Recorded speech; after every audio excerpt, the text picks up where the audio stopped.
Hey everyone, this is Isaac and welcome to another Photoshop tutorial. In this tutorial, I'm going to guide you through everything you need to know about making objects look three-dimensional in Photoshop. Let's get started. The first thing you need is the object itself. I'm going to create a new layer and using the brush tool, I'm going to draw a circle.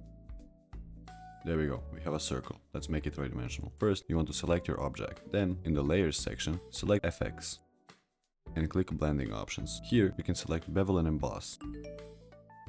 And here are all the settings you will use to make your object look three-dimensional. The first thing we have is the style of the bevel and emboss. We're going to choose inner bevel. The next thing we have is technique. We have three techniques: smooth, chisel hard, and chisel soft. I'm going to show you in a minute what each one of these does. The next thing we have is depth. I'm going to skip a few of these settings for now so we can go to the size immediately. Size just makes the 3D effect bigger.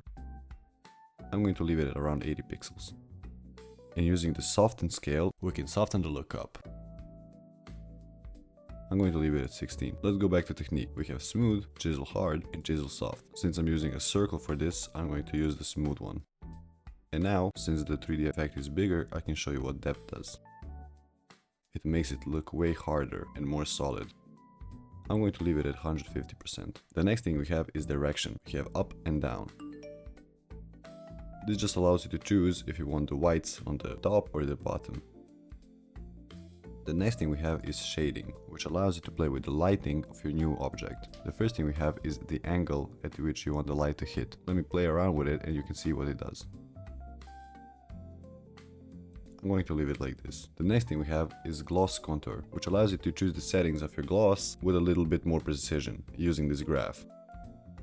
I'm going to leave it off for now. Then we have highlight modes, which allows you to control these two colors, depending on the light surrounding your object. So since our background is white, I'm going to leave it as white, but if it was pink, I can come here and choose the color pink.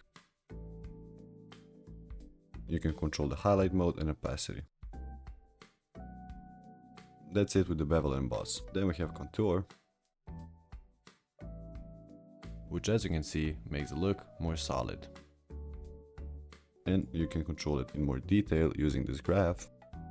Then we have texture, where you can choose a texture from Photoshop or import a custom texture. And you can play around with the scale and depth.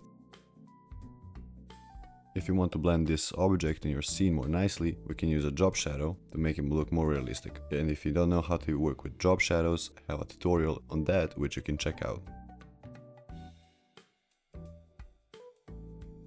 And just like that, we made this two-dimensional circle look three-dimensional in only 3 minutes. And that's it for this video. If you found this video useful, subscribe for more tutorials like this one. Check the description below for the links of all my socials, and if you have any questions or future video requests, leave them down in the comments below.